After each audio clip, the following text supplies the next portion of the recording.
الحمد لله رب العالمين والصلاة والسلام على خير خلقه محمد وعلى آله وصحبه أجمعين وبعد. ورود احد په غزا کې یو ډله داسې ده چې د اسلام د دفاع لپاره جنګ کوي چې صحابه کرام دي.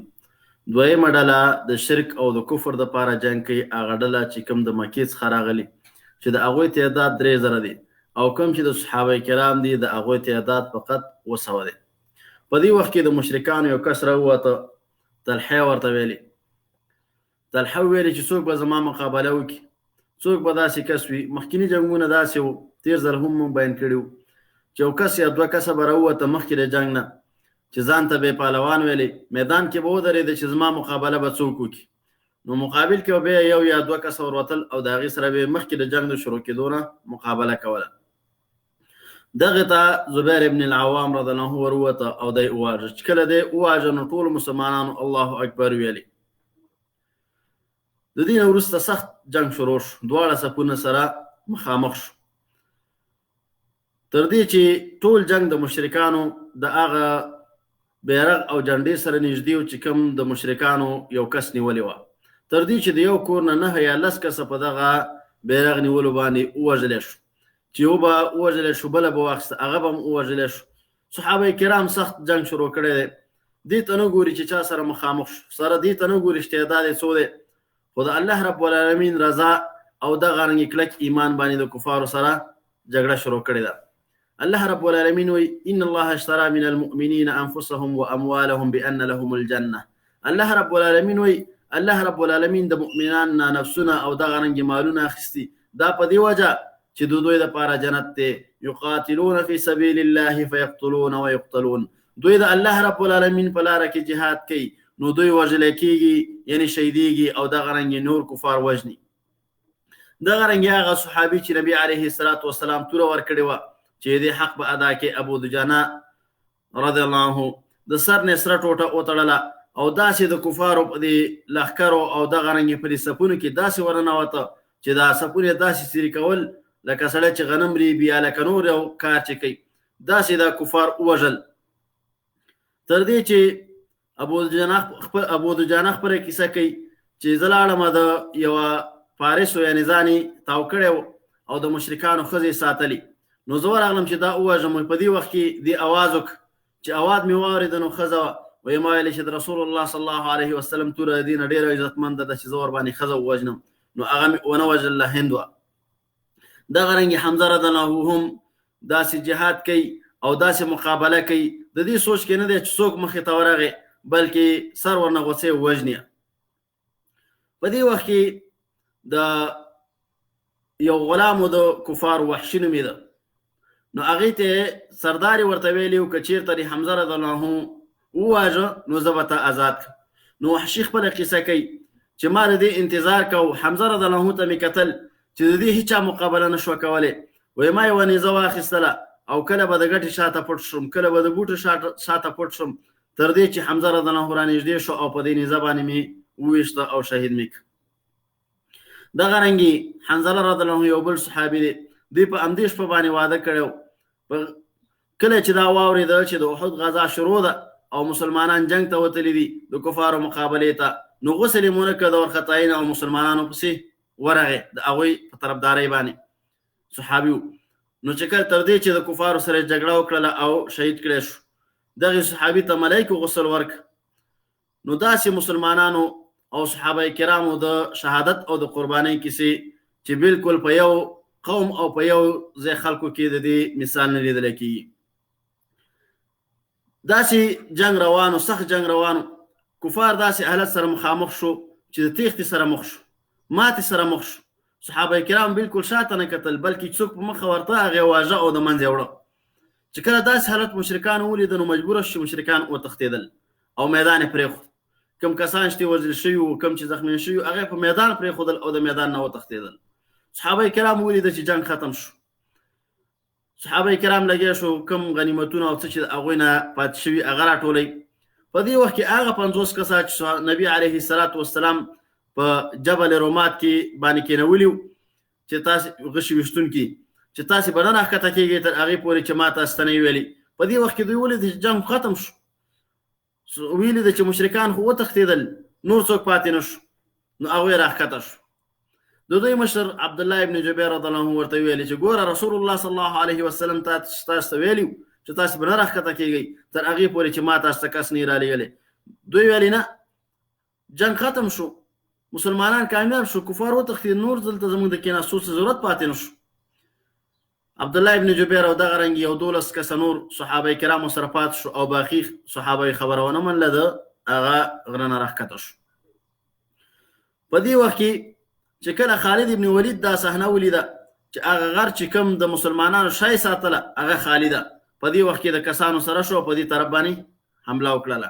الله رب العالمین وایي حتی اذا فشلتم وتنازعتم في الامر، تر دې چې تاسې بیړه شوئ او د یو بل سره جګړه وکړه. یعنې دغې صحابو لفظي خبره مو وکړله چې ځینو صحابو ویل چې پات شئ او ځینې ویلې چې ښکته شئ.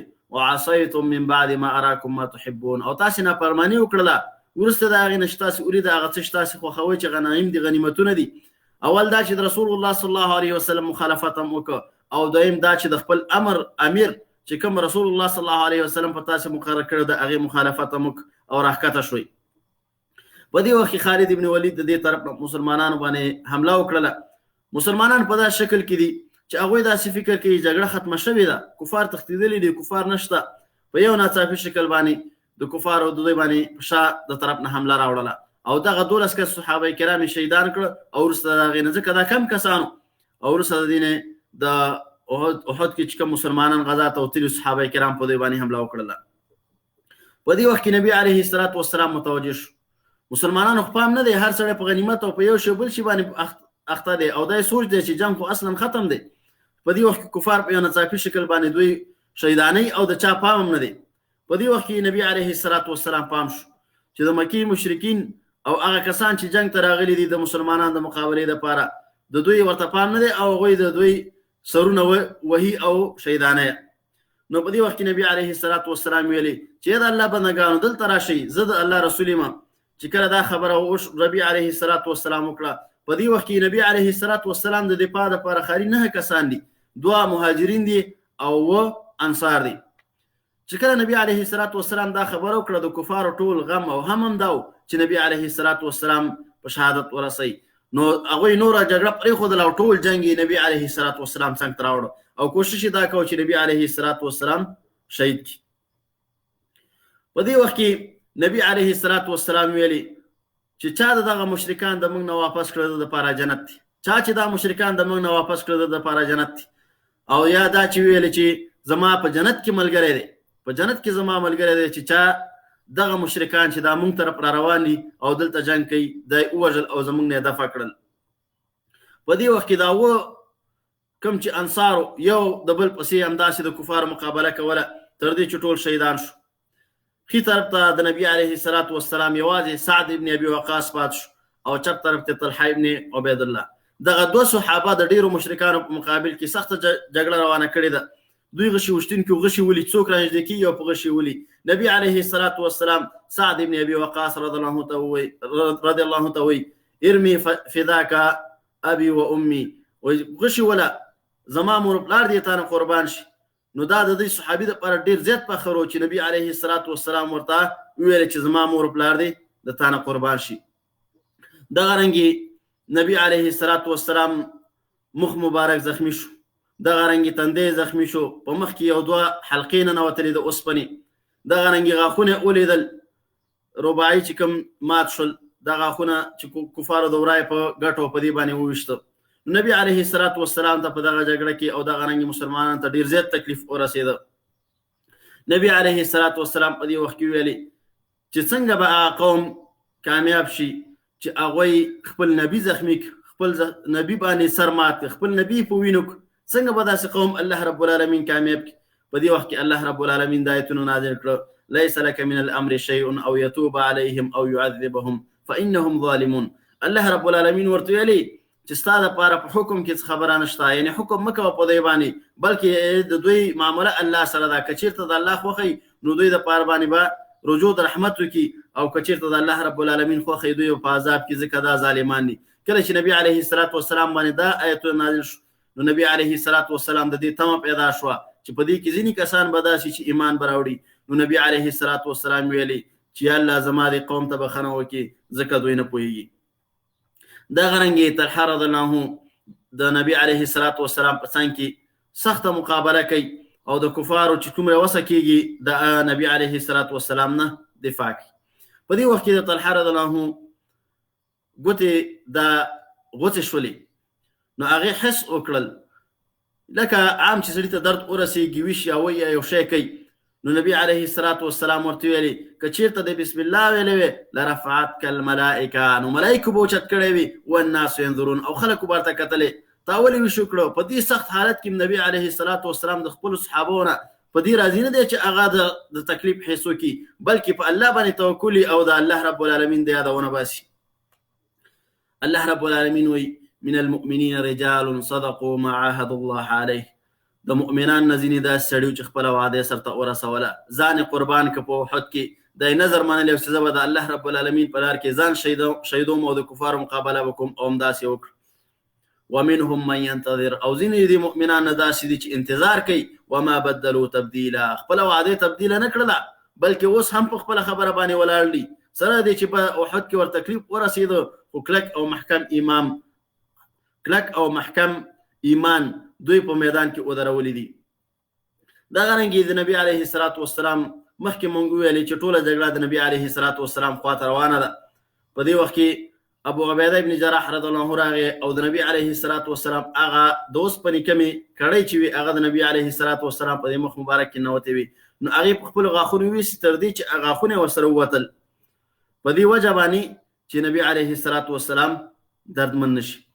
ابو دجانه رضی الله عنه د ورایه دا حالت ولیده چې نبي علیه الصلاة والسلام باندې سخت حالت دی. نو راغی خپل جسم خپل ځان په نبي علیه الصلاة والسلام باندې ورخطا چې کوم غشي راتلل او کوم نیزه او وار راته په ابو دجانه رضی الله عنه لګېده، نبي علیه الصلاة والسلام بچ کېده.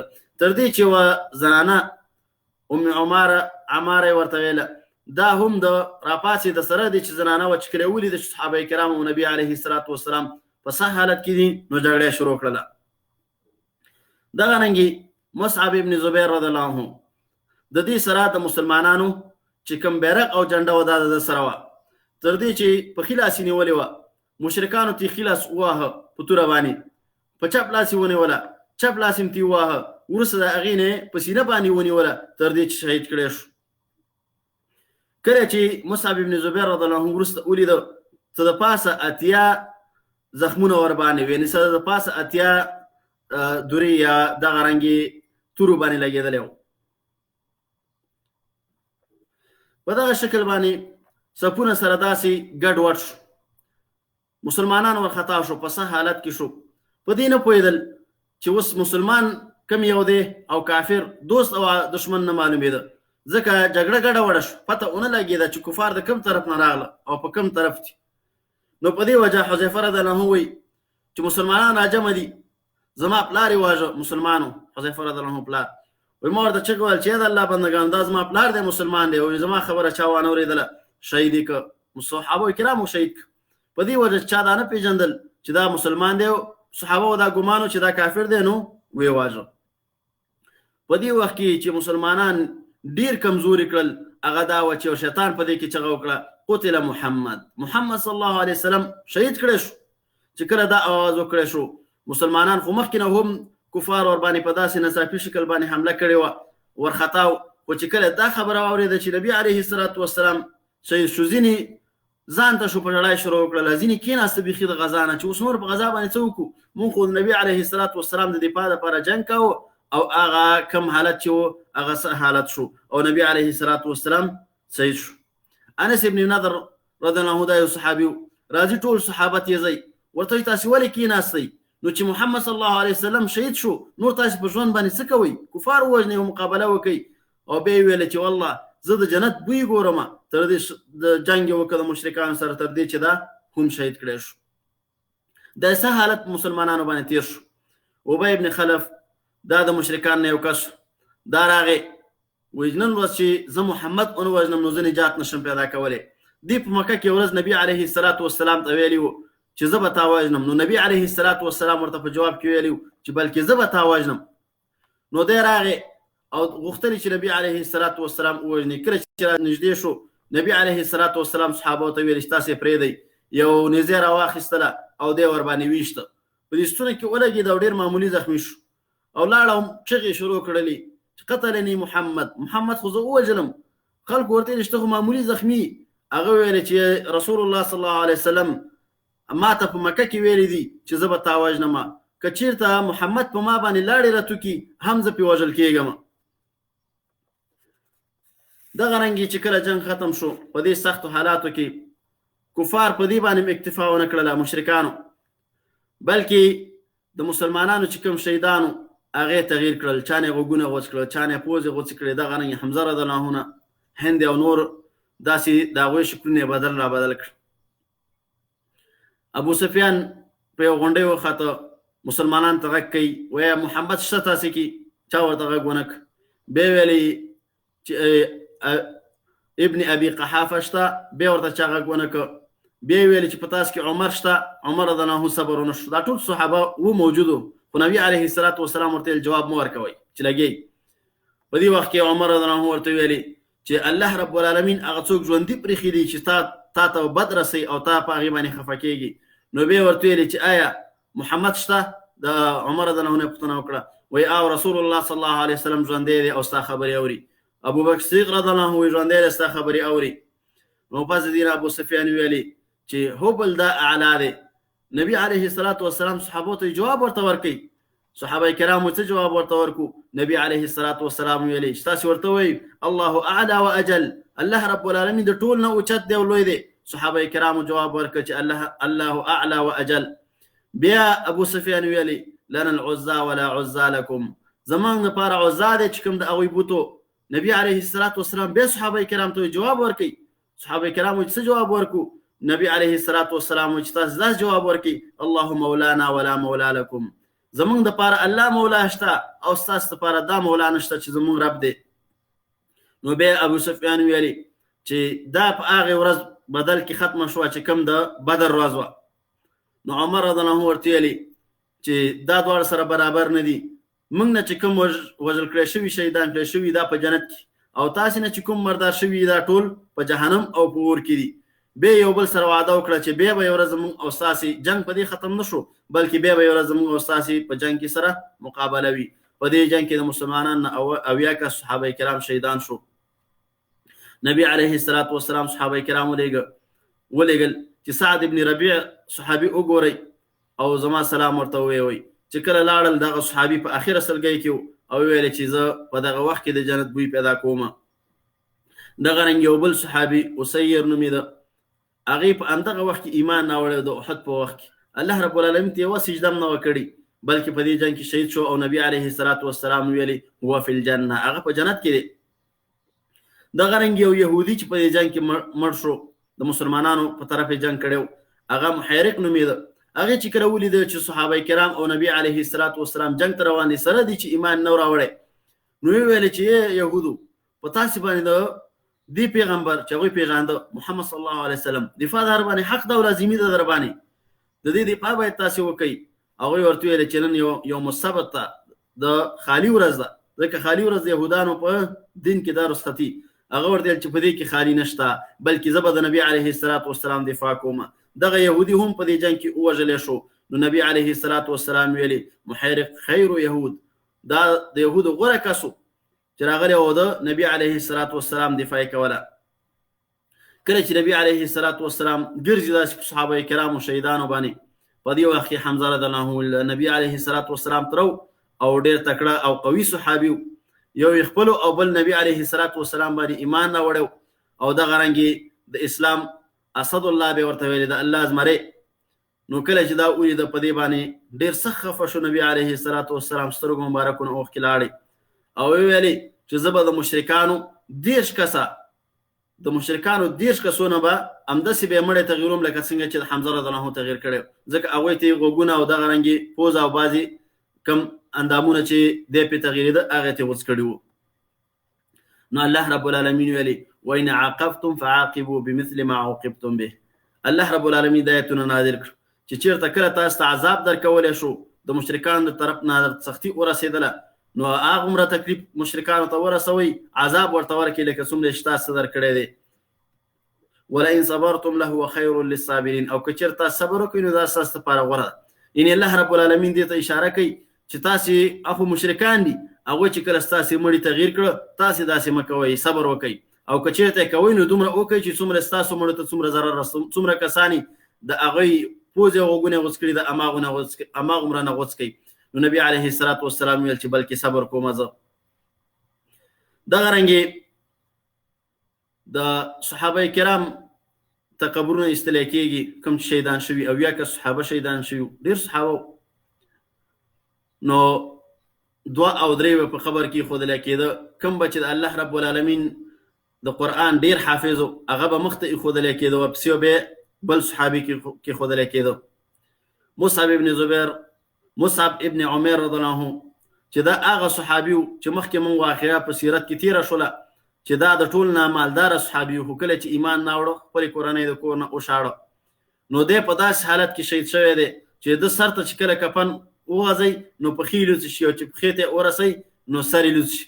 نو بیا نبي علیه الصلاة والسلام امر وکړ چې سر یې په دې کفن باندې پټ کړي، او پښو باندې دا کبلې او بروزې چې کوم دي چې دا عام دغه کې اچولی کېږي دا یې پښو باندې واچوئ. صحابه کرام په سخت پریشانی حالت کې دي. الله رب العالمین دا آیتونه نازل کړ، ولا تحسبن الذين قتلوا في سبيل الله امواتا. الله رب العالمین تاسو دا ګمان نه کوئ چې څوک د الله په لاره کې شهید شو هغه مړ شو، بل احیاء عند ربهم يرزقون، بلکې دغه د الله رب العالمین په نزد ژوندي دي، دوی ته رزق ورکولی کېږي. نبي علیه الصلاة والسلام ویل چې دوی روحونه الله رب العالمین جنت ته داخل کړي دي، او الله رب العالمین دوی ته رزق ورکوي او دوی ته خوشحالي ګوري په جنت کې. واخر دعوانا ان الحمد لله رب العالمین.